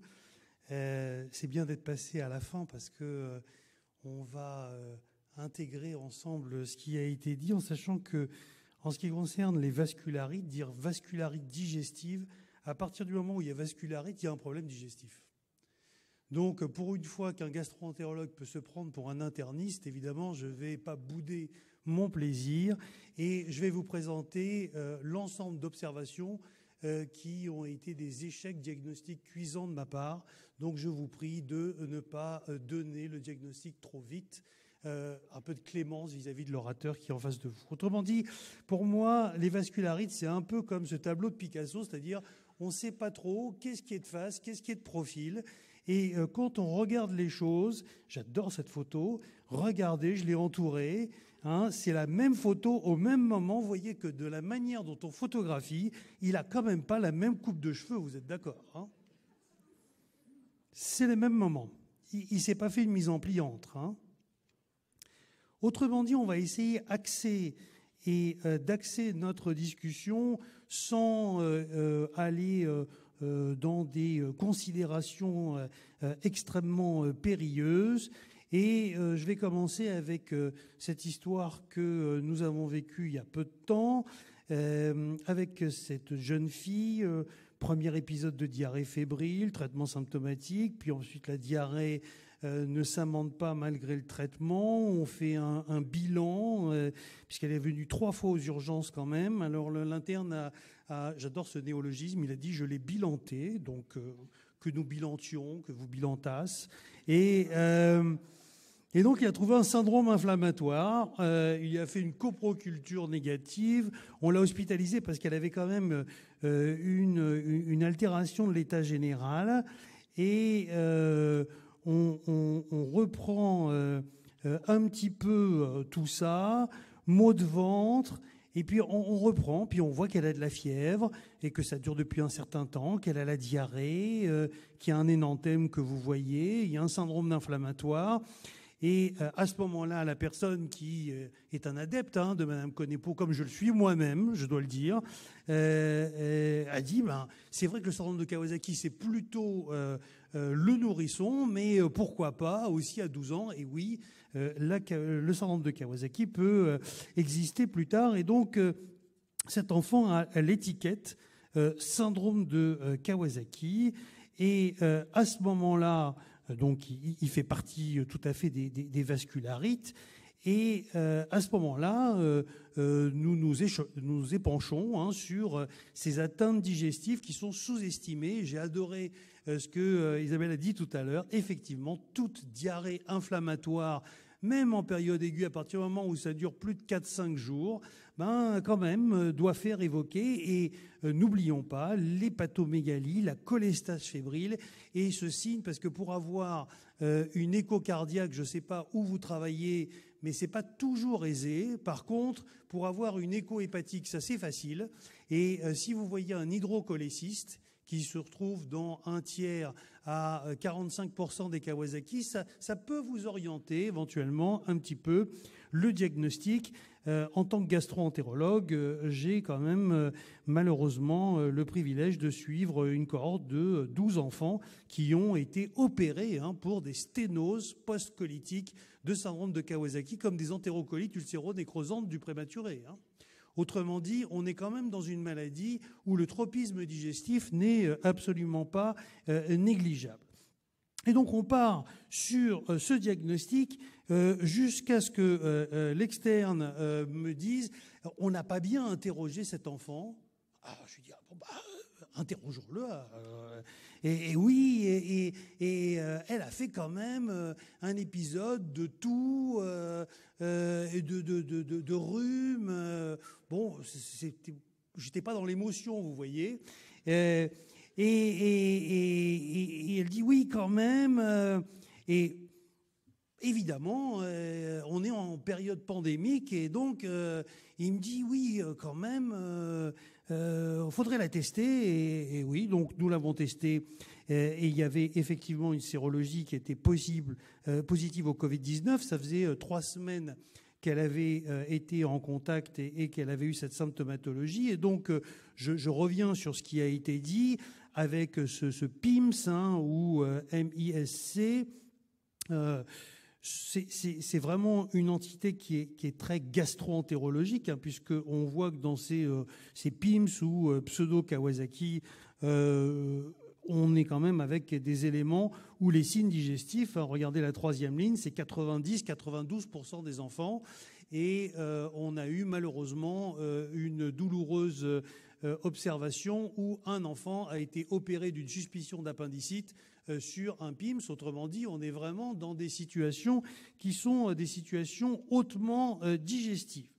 Et donc on a dit, ben voilà, c'est cet enfant, elle a un PIMS. Je rappelle que le côté atteinte cutanée et vascularite dans le Covid-19 est quelque chose qui est tout à fait bien décrit. Je vous engage cette lecture, c'est en free access tout à fait remarquable de ces manifestations cutanées du Covid-19, avec parfois ces rages purpuriques, parfois ces exanthèmes qui n'ont rien de spécifique, mais enfin qui peuvent faire évoquer bien sûr les vascularites et le fameux exanthème érythémateux ou rash du PIMS. Et donc on s'est mis dans cette pimsomania et on l'a traité par corticoïdes, immunoglobulines, avec une amélioration des symptômes. L'enfant est reparti avant de revenir une fois aux urgences 15 jours après, puis une deuxième fois aux urgences 2 mois après. Donc vous voyez que l'histoire quand même commence à perdurer de manière tout à fait irritante.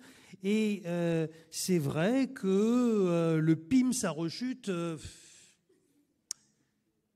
Et je vous assure, je vous raconte l'histoire telle qu'elle s'est passée, hein, où elle a été hospitalisée donc dans le plus grand des hôpitaux parisiens, dans lequel je travaille. On a allégeance, hein, notre directrice a dit il faut promouvoir l'hôpital dans lequel on travaille. Donc je le fais. Et donc voilà la courbe de poids et de taille. Bon, alors que le PIMS fasse perdre du poids sur 15 jours, 3 semaines, je veux bien. Enfin, sur 2-3 ans, ça fait un PIMS long, là, hein. Le Covid long est un petit peu long, n'est-ce pas? Et donc, cet enfant, vous l'avez bien sûr évoqué, n'avait rien d'autre qu'une maladie de Crohn, avec ici la coloscopie que je vous ai mis en exergue.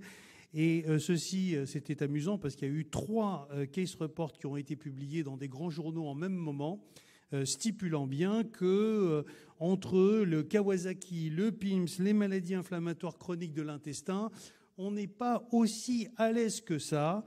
Et donc, il faut savoir prendre du recul par rapport à l'analyse sémiologique. Sans aucune transition, une observation que j'ai partagée avec Michel Ribojat, qui est dermatologue, où je suivais un purpura rhumatoïde qui avait des lésions de purpura vasculaire, avec des lésions là à ce niveau-là. Et puis il passe et lors de la consultation, j'ai dit quand même, il y a des éléments qui me chagrinent un petit peu au niveau des oreilles. Et il me dit, ça me dit quelque chose. Ça tombait mal parce que moi, ça me disait pas grand-chose, je dois dire. Ce tableau de pseudo-engelure de l'oreille jusqu'à ce que je suive cet enfant avec lui. Quand il est revenu, cet enfant, en période de douleur fébrile, 2 ans après, hein, d'accord, il est en haut, et puis alors l'enfant m'a dit, écoute, c'est assez simple, docteur, je fais comme mon frère. Et ça, c'est son frère. Alors je me suis dit que c'est un petit peu dominant quand même dans la famille, cette histoire. Et effectivement, chez cet enfant qui avait cette fièvre méditerranéenne familiale, j'ai appris que le purpura rhumatoïde était un syndrome. Un syndrome, et j'aime bien cette publication, moi qui suis absolument pas généticien, qui montre que quand on recherche une mutation type exon 10 stop sur une population quand même de plus de 1000 purpura rhumatoïdes, eh bien on retrouve que ceux-ci sont en fait retrouvés dans des vraies fièvres méditerranéennes familiales. Donc on se le dit aujourd'hui, Le purpura rhumatoïde est un syndrome, et ce syndrome peut être à l'origine de découverte de diagnostics de cérite qui rentrent dans d'autres maladies comme la fièvre méditerranéenne familiale. Donc, premier message, tout tableau de vascularite n'est pas toujours une vascularite. Deuxième pan, avec cet enfant qui, comme vous voyez, a une langue, alors les dermatologues appellent ça la langue scrotale, c'est bon. En tout cas, voilà, ça a le mérite de savoir de quoi on parle. Comme vous voyez, on a fait une biopsie ici. Et on sait que malheureusement, il y a des maladies de Crohn qui sont dites bipolaires, avec des atteintes uniquement au niveau de la bouche et au niveau de l'anus. Et donc, dans cette entité, on lui a fait une endoscopie qui était quasi normale, mis à part cette petite lésion aftoïde. Pour vous qui n'êtes pas gastro-entérologue, c'est extrêmement minime de voir ça dans une vraie maladie de Crohn. Par contre, l'enfant a été réhospitalisé pour ce diagnostic que vous avez tous fait, qui est celui de pyoderma gangrenosum. Et lors de cette hospitalisation, l'infirmière ne cesse de m'irriter en me disant « il fait de la tension, il fait de la tension ». Alors je fais attention à sa tension, je ne suis pas néphrologue, mais j'ai écouté attentivement les topos précédents et il est certain que là aussi, il faut savoir qu'on peut avoir un Takayasu, comme c'était le cas, et nous avons 5 enfants qui ont cette coexistence entre maladie inflammatoire chronique de l'intestin ou Takayasu. Autrement dit, oui, prendre la tension artérielle, même quand on n'est pas néphrologue, ça peut avoir un intérêt de faire un diagnostic, hein, parce qu'on peut briller quand on dit je suis gastro-entérologue et j'ai fait le diagnostic d'une maladie de Takayasu, je peux vous dire que j'ai eu une érection neuronale très très intense. Et donc, c'est des choses qui sont décrites dans la littérature, et on le voit bien ici dans cette publication que la maladie de Takayasu expose volontiers à des symptômes abdominaux et digestifs. Donc, on est dans une situation où tout tableau de maladie inflammatoire, à l'inverse, peut coexister avec une vascularite. Donc, vous voyez qu'on est en train de mettre un peu un puzzle ici, qui va avoir une cohérence dans quelques minutes. Ici, vous avez fait le diagnostic, je vous demande même pas, là, maintenant, vous êtes chaud, d'érythème noueux. Un érythème noueux qui va permettre de faire le diagnostic de maladie inflammatoire chronique de l'intestin. On est de plus en plus devant une typologie de traitement où on fait ce qu'on appelle du top-down, c'est-à-dire on commence par une biothérapie pour taper fort chez des enfants qui sont très systémiques. Et suite à cette injection d'adalimumab, qui est une des biothérapies anti-TNF, eh bien, voilà l'enfant. Alors, c'est plus l'érythème noueux qu'il avait là. D'accord ? Donc,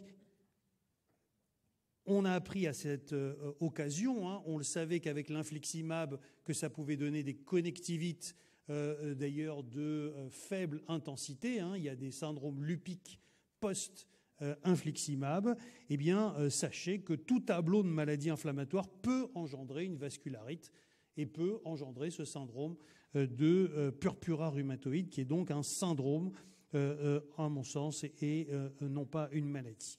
Ici, j'en profite pour que vous ayez toujours l'attention. Nous, quand on est gastro-entérologue, on voit cet enfant-là qui a été suivi pendant 6 mois par plusieurs pédiatres. Il a été voir le stomato même pour ces problèmes d'hypertrophie gingivale et de lèvres extrêmement épaisses. Son père était très content. Il me dit c'est son côté Mick Jagger. Bon, je veux bien. Toujours est-il que ça s'appelle, dans le cadre des Mickey, la chéléite de Micher, ce M-I-E-S-C-H-E-R, qui est le premier qui a publié ça. Et donc, on sait qu'il peut y avoir des chéléites granulomateuses dans le cadre des maladies inflammatoires chroniques de l'intestin, mais aussi dans le cadre d'autres vascularites qui ne sont pas des Mickey à proprement parler, même si on a une atteinte qui est une atteinte bifocale, même si on a des ulcérations au niveau colique. Et faire le diagnostic différentiel entre une maladie de B7 et une maladie de Crohn, c'est extrêmement difficile. Je ne vais pas dire que c'est inaisé, je vais dire que c'est impossible. D'accord? Alors pendant un moment, on a dit faites le HLA, s'il est HLA B5, c'est un B7, mais même si B5, B7, ça me parlait bien, malheureusement, on est loin d'avoir ce diagnostic aussi simple. Et il faut savoir que dans cette situation, on est parfois devant des diagnostics qui sont des diagnostics entre deux, qui peuvent perdurer aussi un certain temps, jusqu'au moment où on devait lui faire une coloscopie.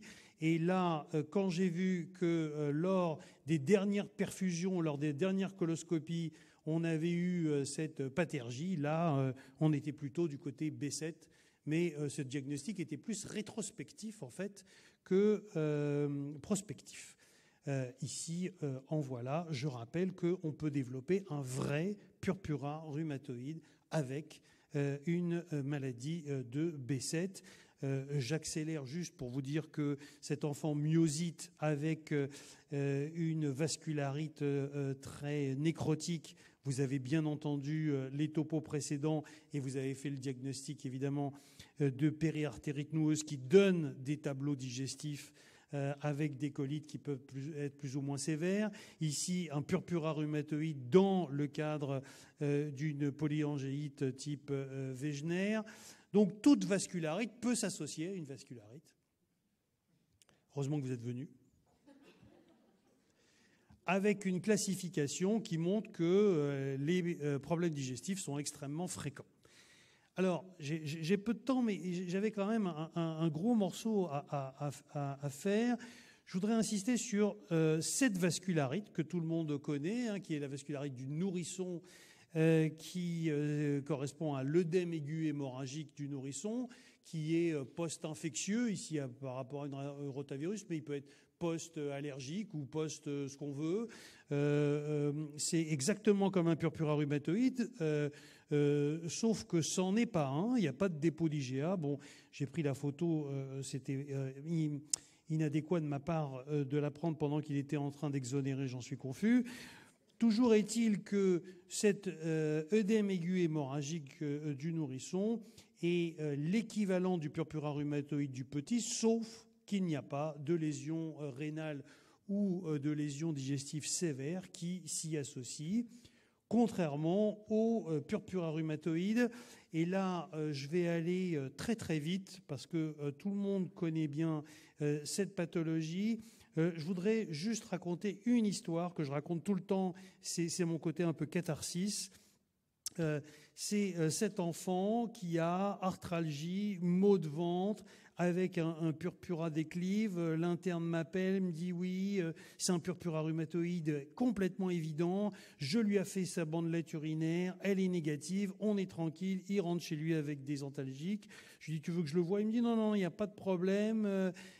Juste, je voudrais savoir, il y a un purpura, mais il a un purpura aussi au niveau des bras. Est-ce que le purpura rhumatoïde donne une vascularite avec uniquement un purpura déclive, ou est-ce qu'il peut y avoir du purpura ailleurs? Je dis non, il peut y avoir du purpura ailleurs. Regardez, voilà un purpura rhumatoïde d'un grand, hein, comme vous voyez. Après la poussée, il est magnifique. Et il revient, je lui dis oui, il peut même y avoir des purpuras parfois nécrotiques. Et puis il revient une fois, 2 fois, 3 fois. Et cet enfant avait 3 poussées de purpura rhumatoïde. On sait qu'il y a des poussées de purpura rhumatoïde. Et cet enfant, lors de la 3e épisode, la mère demande à voir un médecin senior, dit-elle. Et j'essaye de prendre toute ma contenance pour fier, et je tourne les dossiers en disant voilà, votre enfant est venu une première fois pour un purpura rhumatoïde typique. Elle me dit je sais, j'ai tout lu sur Google, et donc je tourne les pages, je dis voilà, la bandelette urinaire était négative, oui je sais tout ça, et je dis voilà, elle est venue une 2e fois, et on a mis un peu plus d'antalgique parce qu'il en avait besoin, et il est venu une 3e fois, et puis je tourne les pages. C'était avant Orbis, et tout à coup je dis, et puis la numération, puis je tourne, Et j'ai dit, la numération, et on va la faire. Parce qu'elle n'avait pas été faite devant un purpura rhumatoïde typique, hein, bien sûr. Et donc, on fait la numération, sans aucun suspense. Il y avait 20% de blastes circulants. Et donc, je rappelle que, effectivement, entre les douleurs osseuses et les arthralgies, je rappelle que la leucose donne des douleurs abdominales et que le purpura est aussi un signe d'aplasie médulaire. Autrement dit, méfions-nous de ne pas étiqueter trop tôt un syndrome purpura rhumatoïde pour une autre pathologie. Autrement dit, c'est une maladie qui touche tous les organes. Vous connaissez l'invagination, vous connaissez peut-être moins la gastrite, mais il peut y avoir des gastrites à gros plis qui donnent des exsudations très importantes dans le purpura rhumatoïde. Elle est bien plus fréquente, ainsi que les hématomes de la paroi du deuxième duodénum dans le purpura rhumatoïde. Ce que vous savez peut-être moins, mais que vous avez vécu sans le savoir, c'est que les enfants font un purpura rhumatoïde et ils viennent vous voir 6 mois, 1 an, parce qu'ils ont encore mal au ventre. Et à chaque fois, vous dites, il fait une poussée. Alors, il faut bien savoir que les TFI post-purpura rhumatoïde sont extrêmement fréquents. C'est plus de 55% dans plusieurs études. Donc, il y en a 1 sur 2 qui fait le purpura rhumatoïde avec plus ou moins de poussée et qui revient et qui ensuite fait un véritable syndrome dyspeptique ou syndrome de l'intestin irritable. Donc, attention, c'est pas parce qu'on a mal au ventre que c'est le tube digestif qui est touché, hein. Tout le monde a eu des différents éléments. Je vous en conjure, si vous avez un purpura rhumatoïde qui a mal au ventre, ne me l'envoyez pas pour endoscopie, parce que je vais trouver quelque chose et je ne vais rien en faire. Voilà. Alors oui, on peut trouver des choses, hein. D'accord ? Sauf qu'on ne fait rien de plus que ce qu'on n'avait pas fait, l'endoscopie. Pourquoi ? Parce que la corticothérapie, ça n'a pas d'incidence négative.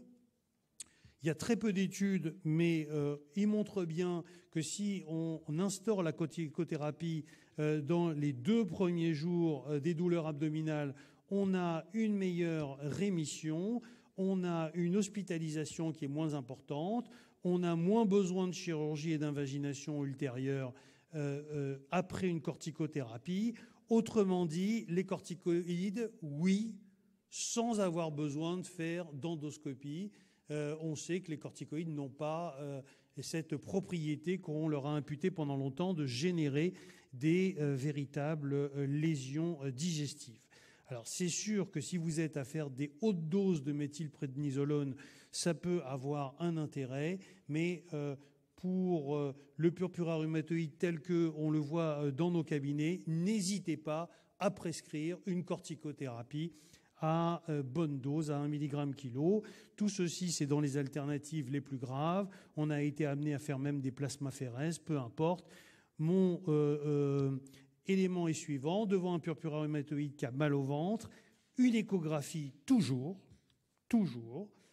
Si jamais il a une hémorragie digestive et que le purpura n'est pas encore apparu, parce qu'ils peuvent avoir des maux de ventre dans 20% des cas avant l'apparition du purpura, là oui l'endoscopie, mais si c'est un purpura rhumatoïde qui est avéré, oui on fait une échographie pour voir les invaginations. Pancréatite, 5% de pancréatite post-purpura rhumatoïde, donc prescrire la lipase, c'est pas un luxe. Et ensuite, on adapte les antalgiques avec très rapidement, dans les 48 premières heures, un début de corticothérapie qui va éviter l'hypoalbuminémie, parce que dès que l'enfant est hypoalbuminémique au niveau exsudatif, pas au niveau néphrologique, dans le cadre d'un purpura rhumatoïde, on va être dans l'obligation de mettre en route une nutrition entérale qui oblige évidemment une hospitalisation qui est de plus ou moins longue durée. J'espère que je vous ai convaincu et que je vous en ai mis de toutes les couleurs. Je vous remercie de votre attention.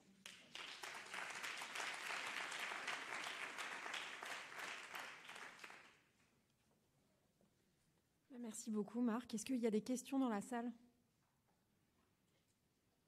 Je crois que tu nous as tous convaincus. Merci à tous d'avoir assisté à cette table ronde. Merci aux orateurs. Et Je ne sais pas s'il y a une pause.